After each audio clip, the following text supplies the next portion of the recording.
이사야 2장 1절로 4절. 오늘 이 본문을 제가 선택을 했는데, 사실은 이 본문을 우리가 좀 보려면 1장과 2장을 좀 같이 비교해 봐야만 돼요. 그래서 우선 이 본문에 지금 되어져 있는 내용을 간단하게 주의를 하고 대조를 하면서 말씀을 생각할 거기 때문에 여러분들과 나눌 말씀의 제목은 하나님의 마음을 말씀하시다. 하나님의 마음을 말씀하시다. 그런 내용이에요. 우선 이 2장에도 이 말씀이 나오지만 이제 그 아모스의 아들 2장 1절이죠. 아모스의 아들 이사야가 받은 바 이렇게 나와요. 유다와 예루살렘에 관한 말씀이라. 이제 조금 이따 1장도 보겠지만 1장에도 이 말씀이 있습니다. 자, 그러면 2절에 나와 있는 말이래라는 내용이 있어요. 말일. 이 성경 주의자들이 가장 많이 이제 신경도 쓰지만은 지금도 우리가 이제 이 말씀을 생각해야 되는 이유가 이 말일이라는 표현은 1차적인 말일이 있고 2차적인 말일이 있어요. 그러니까 1차적인 말일은 언제를 이야기하느냐? 이스라엘 민족이 포로에서 귀환할 때를 말해요. 근데 2차적인 말일의 의미는 도대체 그럼 뭐냐? 2차적인 말일은요, 사실은 모든 시대마다 있어요. 2차적인 말일의 의미는 어떤 거냐? 이스라엘 민족이 나라를 회복하여 돌아오는 것도 여기에 해당하지만 이스라엘 민족을 통하여서 어떤 일이 일어날 거냐면 하나님께서 예수님을 이 땅에 보내시는 일도 해당이 되고, 예수님이 이 땅에 오셔서 이 놀라운 부활의 복음, 이 복음이 전파되어지면서 복음에 대한 모든 사모함이 일어나는 역사적 사건을 가르치는 거예요. 그래서 여호와의 산, 이런 표현, 여호와의 전의 산이 모든 산 꼭대기에 굳게 설 것이다. 그래서 언제나 산이라고 하는 개념도 사실은 이 예언서나 묵시문약에서 다양한 해석이 이루어져요. 오전에 제가 구루터기에 대한 설명을 했습니다만, 구루터기가 다 똑같질 않아요, 의미가.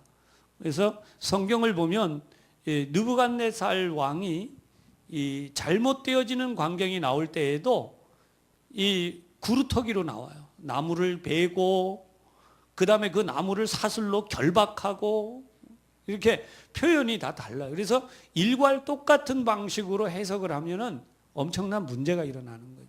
그래서 오늘 여기 보면 모든 작은 산 위에 뛰어날 것이다.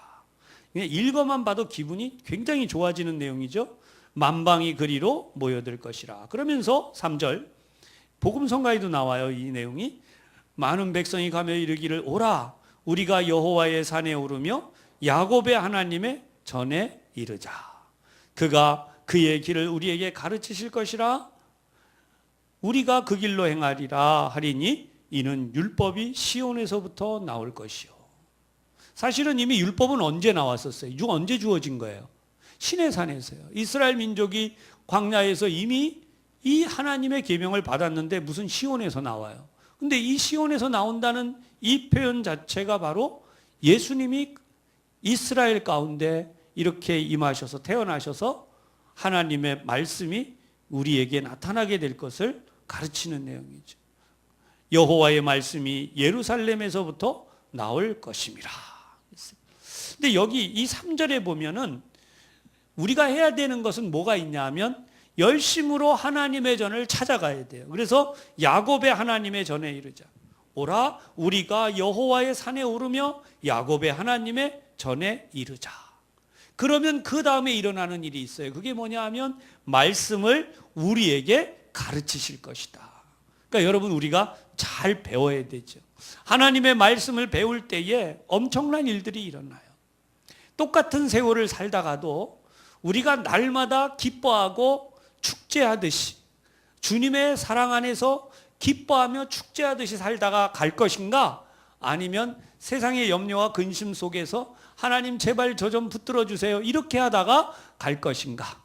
여러분, 설명이 필요 없죠? 뭘 해야 돼요? 날마다 하나님 안에서 우리가 축제를 해야 돼요. 그 축제를 할 수 있는 길이 여기에 나와 있는 거예요. 어떻게 된다고요? 율법이 시온에서부터 나오고 말씀이 예루살렘에서부터 나오는데 이것 때문에 일어날 일이 4절에 뭐라고 설명하느냐? 무리가 그들의 칼을 쳐서 보습을 만들고 그들의 창을 쳐서 낫을 만들 것이며 그랬어요. 여러분, 이것은요, 전쟁의 주도권이 하나님께 있는 것과 전쟁이라고 하는 것을 쉬고 전쟁을 바꿀 수 있는 능력은 하나님께 있다는 거예요. 할렐루야. 그러니까 우리가 기도할 때 이 기도를 꼭 해야 돼요. 하나님, 하나님의 역사로 인하여 북한 정권이 어떻게 되게 해달라고요? 변화되게 하여 주시옵소서. 아멘. 예, 변화되게. 어떤 분이 그러시더라고요. 목사님, 뒤집어지게 하여 주시옵소서. 기도를 해야 된다. 뒤집어지면 되느냐? 어떤 분이 뒤집어지면 나만이 감당이 안 돼요. 우리 사회가. 여러분 잘 아시겠지만 북한에 있는 사람들이 몽땅 살려달라고 밥 얻어먹으러 다 찾아오면 우리 권사님, 집사님 집에 밥그릇 들고 다 쫓아가요. 어떻게 할까? 하루 이틀 먹일 것도 아니고 평생 먹여야 돼요. 30년을 먹여야 될지. 제가 볼 때는 그래요. 한 몇 년? 한 5, 6년 이 정도 갖고는 안 될 것 같습니다. 한 10년 이상 우리 다 같이 밥그릇 들고 먹여야 돼요. 그러니까 우리 집에 100만 원 생활비가 있으면 저쪽에서 몇 식구가 달라붙을지 모르지만 만약에 넘어오면 우리 집 생활비가 어떻게 되는 거야? 그냥 일단은 우리 아이들 흔히 하는 표현으로 반띵을 해야 돼요. 50만 원만 우리 가족 생활비고 50만 원 그쪽 줘야 되는 거죠. 그런데 이게 좀 더 심해지면 그쪽이 더 많으면 우리 가족은 적게 먹고 그쪽이 어떡하겠어요? 밥그릇 퍼놨는데 저쪽에서 7명이 달라붙었어요. 우리 3명밖에 없는데 먹지 말라고 싸우고 밥그릇 들고 마당으로 나가서 우리끼리 먹을 수는 없잖아요. 이게 이제 우리 현실입니다. 그러니까 우리가 지혜로운 기도를 해야 돼요. 하나님이요, 저는 너무 감사한 것이 있어요. 우리가 사실 우리 교우님들도 그러지만 저도 그렇고 우리나라에서도 북한에 대해서 뭐 저렇게 막 쏴대도 걱정 안 하잖아요. 그냥 하나님 다 맡아주실 줄로 믿고.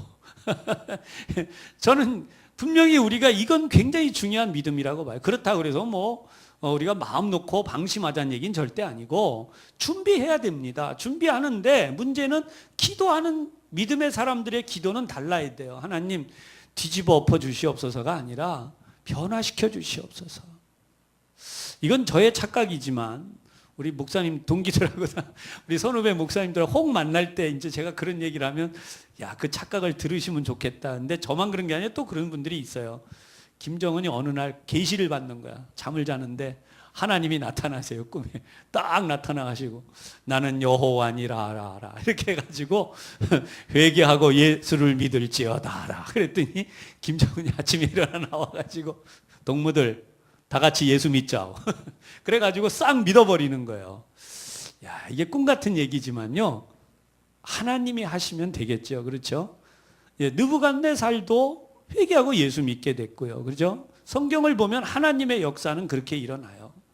자, 그러면 여기 보면 이 무기를 쳐서 무엇을 만든다면 낫을 만든다 그랬는데 현대식으로 말하면 무기를 부숴가지고 기차를 만든다든지 자동차를 만든다든지 발전소를 짓는다든지 하여튼 이런 좋은 일이 되겠죠. 그래서 이 결과물의 맨 끝에 나타나는 세상의 종말이 나오는데요. 세상의 종말 4절은 분명히 이렇게 나와요. 이 나라와 저 나라가 다시는 칼을 들고 서로 치지 아니하며 다시는 전쟁을 연습하지 아니하리라. 아멘. 성경을 보면 이렇게 요 말씀과 이어지는 봉우리들이 있습니다. 1차적으로 제가 오늘은 그냥 요 정도만 설명을 하면서 1장, 2장만 말씀을 드릴 건데요. 미리 조금 설명을 드리면 요 부분의 말씀이 이어졌네요. 뒤에 가면 이어져서 어디로 가냐면 에스겔서로 이어져요. 에스겔서에 가면 성전을 짓는 새로운 성전이 나오게 되죠. 그리고 다니엘서에도 똑같은 이 표현의 말씀이 나와서 다니엘과도 연결이 되어져요. 이게 굉장히 중요한 내용이에요. 그 다음으로 계시록에도 이 말씀이 나와요. 근데 어떤 분들이 이렇게 생각하시더라고요. 계시록이니까 그게 맨 마지막의 이야기야. 그렇지 않아요. 세상 종말의 이야기가 이미 지금 제가 말씀드리지만 이사야서 2장에 이미 등장을 해요. 그리고 이 말씀은 우리에게 하나님이 반드시 이루어질 거다라고 하셨다는 거예요. 그러니까 오늘 우리가 아까 제가 서두에 축제를 하자, 하나님 안에 축제를 하자라는 말씀을 드렸는데 4절을 읽어보면 어떻게 돼요? 축제를 할 수밖에 없잖아요. 모든 무기를 변해서 뭘 만들어요? 보습은 일종의 그 땅을 갈고 하는 낫 비슷하게 생겼기도 하고, 근데 땅을 좀 이렇게 일구는 그런 종류거든요. 그래서 여러분 땅을 가는 정도 이렇게 하는 그런 땅. 그 다음에 창을 쳐서 낫 추수하는 도구죠. 다시는 칼을 들고 치는 일이 없다. 다시는 전쟁을 연습하지 아니하리라. 그러니까 어떤 분들이 자꾸만 걱정을 이렇게 하시잖아요. 3차 대전이 일어날지 몰라 뭐해. 근데 물론 그럴 수 있어요. 그러나 우리가 이 성경을 보면 가장 중요한 것은요, 하나님이 이걸 어떻게 이루어 가실까? 이것에, 이 말씀에 있을 때 우리가 행복해지는 거예요. 그러니까 상대방을 자꾸 싸우자고 우리가 항상 이야기하는 게, 뭐 저는 그렇게 생각해요. 뭐 이웃나라 일본이 됐든지 중국이나 다른 나라가 됐든지 우리가 좀 실속을 챙겨야지 자꾸만 거기 가가지고 뭐 싸우자 그러고 이렇게 할 일은 아니다고 생각이 됩니다. 지혜로운 민족이 돼야 되겠다. 우리 민족이. 저는 그런 생각을 해요. 자, 그런 의미에서 하나님은 어떤 마음을 가지고 계신가? 이게 하나님의 말씀이에요. 근데 1장에 여러분 한번 넘어가 볼까요? 1장을 한번 넘어가시면 그 유명한 하나님의 탄식이 나옵니다. 자, 1장 보세요. 1장 1절은 아까 제가 2장 1절과 흡사하다 그랬어요. 한번 1장 1절을 함께 봉독합시다. 시작. 유다 왕 우시아와 요담과 아하스와 히스기야 시대에 아모스의 아들 이사야가 유다와 예루살렘에 관하여 본 계시라라고 말씀이 나와요. 그러니까 하나님의 계시를 보았는데 2장 1절은 뭐라 그래요? 아모스의 아들 이사야가 받은 바 유다와 예루살렘에 관한 말씀이라. 그러니까 1장에도 나오지만 2장에도 똑같이 나와요. 그러면서 2장에는 이 멋진 표현들이 나왔다 그랬어요. 자, 그러면 1장에 가면은 1장 2절에 보면 아마 우리 장로님들 가운데도 외우시는 분이, 권사님들 가운데도 외우시는 분이 있을 거예요. 하늘이여 들으라, 땅이여 귀를 기울이라. 여호와께서 말씀하시기를 내가 자식을 양육하였거늘 그들이 나를 거역하였도다. 2절로 가면 소는 그 임자를 알고 나귀는 그 주인의 구유를 알건만은 이스라엘은 알지 못하고 나의 백성은 깨닫지 못하는도다 하였도다. 이게 3절의 내용이에요. 그러니까 이런 내용을 읽으면 얼마나 안타깝고 힘든지 몰라요. 근데 더 어려운 얘기들이 이어져요. 4절 슬프다 범죄한 나라여 허물진 백성이여 행악의 종자여 행위가 부패한 자식이로다. 그들이 여호와를 버리며 이스라엘의 거룩하신 이를 만홀히 여겨 멀리하고 물러갔도다. 5절 너희가 어찌하여 매를 더 맞으려고. 그러니까 지금까지 매를 맞았다는 거예요. 맞아서 아픈 정도가 아니에요. 여기 보세요. 이제 6절에도 계속 나가지만 5절 매를 더 맞으려고 패역을 거듭하느냐 온 머리는 병들었고. 이게 머리가 병들었다. 여러분 이게 보통 표현이 아니에요. 이거 설명하면 또 많이 가니까 이렇게 간단하게 설명할게요. 제 생각을 못할 정도라는 거예요. 온 머리는 병들었고 온 마음은 피곤하였으며 6절 발바닥에서 머리까지 성한 곳이 없이. 도대체 얼마나 맞았으면 이렇게 돼요? 성한 곳이 없이 상한 것과 터진 것과 새로 맞은 흔적뿐이거늘 그것을 짜며 뭐 고름이 들었다 이런 표현이겠죠. 그것을 짜며 싸매며 기름으로 부드럽게 함을 받지 못하였도다. 이게 이스라엘의 현주소예요, 지금. 근데 사실은 이 예언서가 지금 이렇게 뭐 이사야 선지자를 통해서 예언되어질 때 이스라엘 민족 자기들은 절대로 그런 일이 없다고 느꼈어요. 제가 이제 잠깐 일부 예배 때는 그 설명을 했지만 이 바산의 암소들을 설명할 때 여러분 그들이 얼마나 기름진 삶을 살았나 몰라요. 그냥 침대도 아니고 상아로 만들어진 침대. 국내에서 제일 좋은 침대가 뭔지 전 잘 몰라요. 근데 제가 시대적으로 이렇게 보니까 뭐 황토 침대 뭐 이런 건 무지하게 좋다고 그러더라고요. 안 누워봐서 잘 몰라요. 누워보신 분들은 아는지 모르겠어요. 근데 황토 침대보다 더 좋은 게 무슨 돌 침대라면서요. 돌 침대 전기 집어넣으면 불이 막 따끈하게 구들장처럼. 몰라요. 저는 그런 거 잘. 근데 그거보다는 훨씬 좋은 침대가 상하 침대 아니겠어요? 제가 뭐 상하에 대해서 아는 바가 많지는 않아도 상하 이렇게 설명 나오는 거 보니까 이 장수하기 위해서는 상하를 호주머니에 좀 이렇게 넣고 다니는 상하에 대한 좋은 설명들이 있더라고요, 여러분. 근데 상하로 뭘 만들었다고요? 침대를 만들었대요. 거기 누워서 잔다는 거예요. 그 정도로 잘 살고 있으니까 이 성경의 내용을 그들이 이해하고 받아들일 수가 없는 상황입니다. 예수님 당시에도 대제사장 바리새인 서기관들은요, 절대로 예수님이 정말 하나님의 아들이냐라고 할 때에 그럴 수도 있고 아닐 수도 있고 아니면 저는 웃기는 거야, 이렇게 넘어간 사람들이 더 많은 거예요. 대제사장 바리새인 서기관, 우리 묶어서 일괄 이야기해요. 그럼 대제사장 가야바를 예를 들어 봅시다. 예수님 당시에 그 가야바가 정말로 자기가 하나님의 보좌 심판대 앞에서 그 입장이 완전히 뒤바뀔 것을 생각해서 조금이라도 상상을 해보았다면 어떻게 예수님한테 그렇게 할 수 있겠어요? 완전히 그 생각을 하나도 못한, 이런 상황을 뭐라고 이야기하냐? 마음이 굳어져 있다는 거예요. 딱딱하게 마음이 굳어져서 하나도 생각이 안 나는 거예요. 이런 게 알 수가 없는 거죠. 그러니까 오늘 이 상황은 하나님의 보실 때에 아무리 그들이 잘 살고 있어도 이렇게 돼 있어서, 현재 오늘 7절에 8절에 보면 너희 땅은 황폐하였고 너희 성읍은 불에 탔고 너희 토지는 너희 목전에서 이방인에게 삼켜졌고 이방인에게 파괴됨 같이 황폐하였고 딸 시오는 포도원의 망대같이 참외밭의 원두막같이 에워싸인 성읍같이 겨우 남았도다, 이러면서 쫙 설명이 나오고 밑으로 내려가면서 하나님이 뭐라고 말씀을 하시게 되냐 하면 10절 이하에 너희 소돔의 관원들아, 이렇게 말씀해요. 이스라엘 사람을 향해서, 이스라엘 백성을 향해서 너희 소돔의 관원들아, 이렇게 말씀하시고 재물 가져오지 마라 그래요. 나는 수양의 기름에 이미 배가 불렀다. 도대체 난 그것을 싫어한다. 그러면서 이 말씀을 쫙 설명하는데, 이렇게 책망의 말씀들을 막 해내려가다가 18절에 보세요. 18절, 여호와께서 말씀하시되 오라 했어요. 그죠? 여러분 너무나 유명한 말씀이에요. 한번 같이 해보십시다. 시작. 여호와께서 말씀하시되 오라, 우리가 서로 변론하자.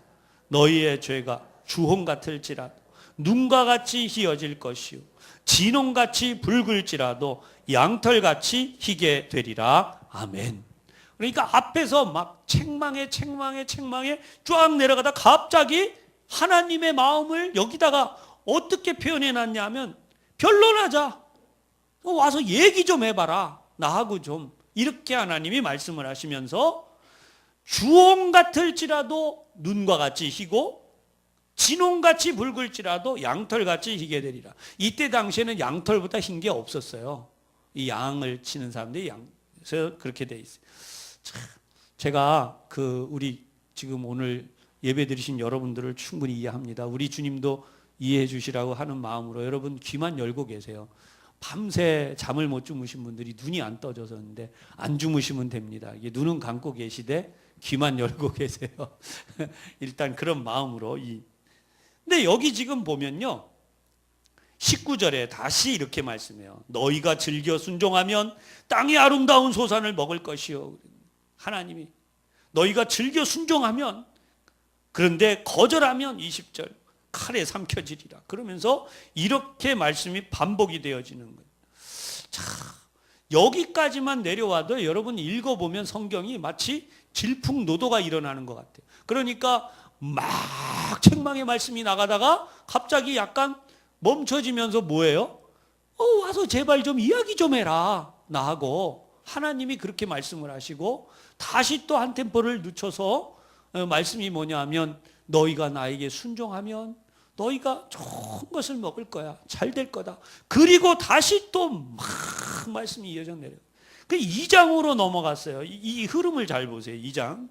2장으로 넘어가면 또 어떻게 되는가. 2장 여러분 아까 우리 1절로 4절까지는 다 내용을 봤어요. 그죠? 근데 이렇게 좋은 말씀 나온 다음에 5절에 보면 야곱 족속아 오라 우리가 여호와의 빛에 행하자 이렇게 나온 다음에는 또다시 어떤 내용이 나오냐? 책망의 말씀들이 시작이 돼요. 그러니까 하나님의 마음이 어때요? 어떻게 보면 인간적으로 보면 이게 종잡을 수 없는 것 같이 하나님이 막 화를 내셨다가 좀 이렇게 가라앉히시고 막 뭐라고 말씀을 조금 하셨다가 좋은 말씀으로 야 좀 말 좀 들어라 이렇게 했다가 금방 또 막 이렇게 나가는.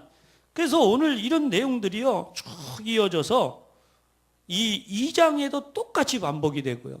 3장, 4장도 넘어가면 템포는 조금씩 달라지지만 이사야서는 중간중간에 계속해서 하나님의 구원에 대한 말씀들을 반복적으로 선언하고 있어요. 좋아지는 것, 어떻게 회복이 될 것이다, 어떻게 귀한 일이 일어날 것이다. 그럼 도대체 왜 하나님이 이러셨느냐는 거예요. 여러분, 하나님은요, 하나님이 우리 같은 감정을 가지신 분이기 때문에 그럴까요? 저는 여러분들에게 이 말씀을 드리고 싶어요. 하나님이 우리의 눈높이에 맞추신 거예요. 우리가 이 글을 읽어 내려가는 동안 하나님의 이 말씀을 대하면서 아, 이게 하나님의 마음이구나. 하나님이 이런 마음을 가지고 계시구나. 그래서 이스라엘 민족이 돌이키라고 이 예언의 말씀을 우리에게 주신 거죠. 오늘도 우리가 이 시대를 살아가는데 똑같습니다. 하나님은 우리에게 똑같이 말씀을 하시는 거예요. 이건 사실은 이 말씀이 해당되는 이들이 누구냐 하면 성도인 우리들이에요. 우리는 종종 나는 이 말씀대로 잘 살고 있기 때문에 세상에 있는 저 사람들은 아니야 라고 이야기를 하기 쉬워요. 저 사람들 나는 잘 믿고 있기 때문에. 근데 그게 아니고 하나님은 그 사람들보다 누구에게 말씀하는 거냐면 예루살렘에 말씀하신 거예요. 분명히 1장에도 2장에도 이스라엘과 예루살렘에 관한 말씀이라.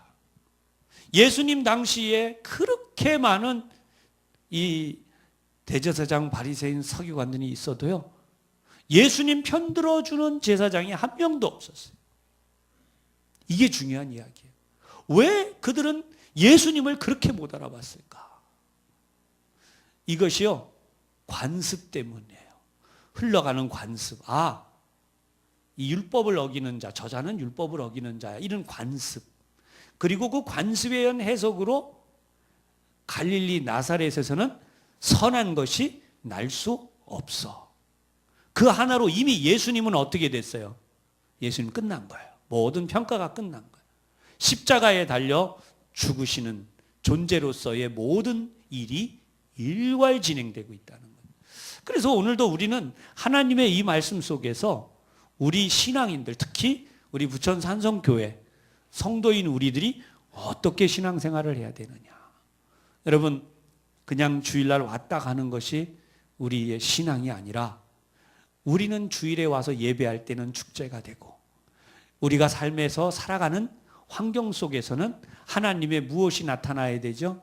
하나님의 손이 나타나야 돼요. 하나님의 손이 누구를 통하여? 나를 통하여, 여러분들을 통하여 하나님의 손이 나타나야 돼.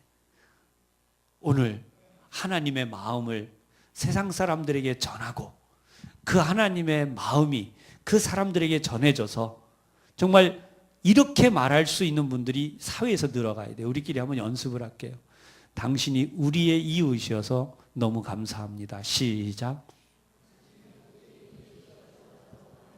네, 여러분 옆집에 있는 분이 그래야 돼요. 여러분 앞마당에 있는 주변에 있는 분들이 그 인사를 할 수 있어야 돼요. 당신이 내 이웃이라는 것이 너무나 좋습니다. 사회적으로 표현하면 이런 말이에요. 당신 같은 이웃이 같이 살고 있어서 자랑스럽습니다. 여러분, 그게 누가 돼야 돼요? 예수 믿는 우리가 돼야 돼요. 할렐루야. 옆에서 이제 이웃집이 있는데 예수 믿는 사람 정말 힘들어요. 장사하는 분 예를 들어 드릴까요? 이웃집에서 그 물건을 쌓아놓는데 이 얌탕머리 없는 인간이 자기 거기만 세우는 게 아니라 내 집 앞에다 야금야금 물건 하나씩 자꾸 쌓아가요. 어느 날 나가보니까 내 집 앞 절반 문짝에다 쌓아놨어. 나가자마자 발로 차면서 패대기를 치면서 어떤 인간이 여기다 이랬냐 그러고 싸워야 내 땅을 찾는 세상이잖아요. 그렇죠? 그렇잖아요. 맞아요. 그죠? 맞아요, 틀려요. 좀 얘기 좀 해요. 맞아요, 틀려요. 맞는 거예요. 그죠? 발로 걷어차고 막 누구야 나와 막 이렇게 해야 그쪽에서 반응이 좀 나오죠. 뭐 좀 쌓았는데 뭘 유별나게 그러냐 뭐 이렇게 나오죠. 근데 그때 우리가 그렇게 싸워가지고는 그 방법이 안 돼요. 그렇다고 그 사람 보고 더 쌓아라, 더 줄 테니까 이것도 안 되는 거예요. 성경에 가장 좋은 방법이 나와 있잖아요.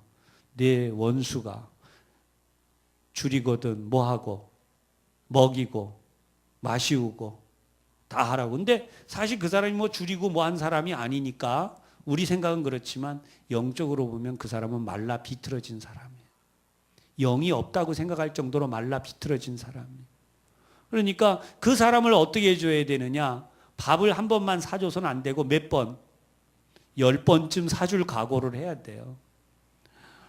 그러니까 그렇게 만들어놨을 때 나가자마자 화가 머리끝까지 나서 발로 패대기를 치면서 막 어떤 인간이 뭐 이렇게 할 게 아니라 요즘같이 더울 때는 커피를 타가지고 가가지고 아유 이거 싸놓느라고 얼마나 진땀을 흘렸느냐고 애썼다고. 그러고 이제 커피 한 잔 주고 그 이튿날도 또 가지고 가서 커피를 주면서 아유 쌌느라고 얼마나 오늘도 고생했냐고 또 갖다 주고 한 10번 갖다 주면 그쪽에서 그래도 뭐라고 말이 나올 거 아니에요. 그게 그렇게 돼 있어요. 그죠? 그러니까 우리는 이 방법이 승리하는 방법이지 절대로 발로 걷어차거나 나가서 멱살을 쥐고 싸워서는 못 이긴다는 거예요. 근데 그렇게 하다 보면 그쪽에서 어떤 반응이 나오냐? 결국은 성경이 이기는 거예요. 성경이 그 머리에 뭐를 놔요? 숯불을 쌓아놓는 게 돼요. 머리가 뜨끈뜨끈해져 가지고 이제는 더 이상 내가 그럴 수 없는 경지에 와요.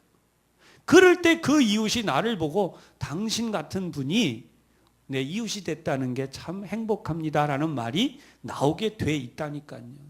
나중에 그 사람이 내 편을 들어서 딴 사람이 뭐 갖다 놓을 때 자기가 나서서 싸워주기도 하고 더한 경우에는 남의 거 뺏어갖고 갖다 놓고 여기 쓰세요라고 할 수도 있는 그런 경우도 생겨요.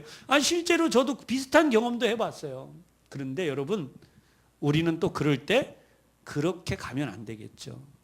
정말로 우리가 해야 되는 일은 하나님의 의가 나를 통해서 나타나도록 살아가는 거예요. 여러분들이 그렇게 했을 때 그 상급이 어디에 쌓여요? 천국에. 천국에 가는데 저는 상상을 이런 것도 해봤어요. 누가 나한테 커피를 매일 한 잔씩만 공짜로 주면 어떻겠어요? 무지하게 기분 좋죠.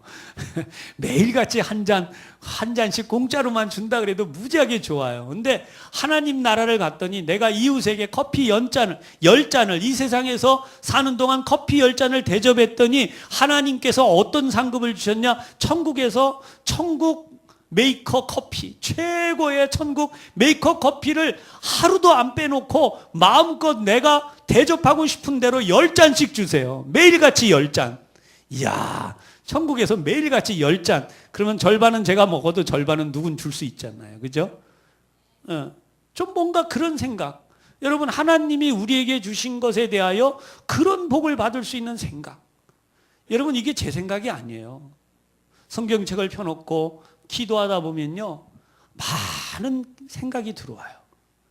어떤 때는 눈물도 흘러지고, 어떤 때는 기쁨이 생기기도 하고, 어떤 때에는 정말 어떤 엄청난 힘이 느껴지기도 해요. 오늘 제가 여러분 앞에서 이렇게 설교하는 것은 목사기 때문에만 한다고 생각하지 마세요. 이것은요, 하나님이 저에게 주신 것이고, 우리 교우들은 하나님이 주시는 힘으로 여러분의 삶을 살아가는 줄로 분명히 믿으시기를 바랍니다. 오늘 이 자리에 오기까지 하나님이 여러분을 인도해 오셨어요. 이제도 여러분이 집으로 돌아가시는 길도 하나님이 여러분을 인도하세요. 일주일을 살아가는 동안에도 하나님이 여러분들을 꼭 붙들고 계심을 잊지 마시기를 바랍니다. 주님, 저하고 날마다 함께 하시니 감사합니다. 그게 축제예요.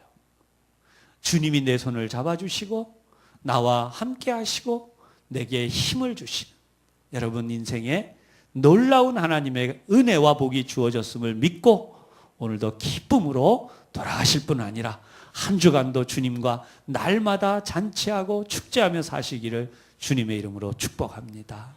기도하겠습니다. 너희는 인생을 의지하지 말라. 그의 호흡은 코에 있나니 새말가치가 어디 있느냐. 하나님, 저희들이 이 세상에 사는 동안 참 많은 생각을 하게 됩니다. 그리고 이 세상에서 우리들이 살아가는 동안에 일어나고 있는 모든 일이 마치 전부인 것처럼 착각할 때가 있습니다. 그러나 믿음의 자녀된 저희들은 하나님께서 주시는 큰 믿음의 눈을 뜸으로 우리의 마음이 열림으로 하나님의 나라를 바라보고 거룩한 비전을 안고 하나님의 마음이 어떤 것인지를 깨달아서 그 하나님의 마음을 따라 매 순간도 살아가는 저희들이 되게 하여 주시옵소서. 특별히 이사야 선지자에게 말씀하시고 유다와 예루살렘에 대하여 말씀하신 것처럼 오늘 우리들에게 하나님의 마음을 말씀하실 때에 아멘, 기쁨으로 하나님의 말씀에 따라 순종하고 하나님을 기쁘시게 하는 우리 모두가 되게 하여 주옵소서. 예수님 이름으로 기도하옵나이다. 아멘.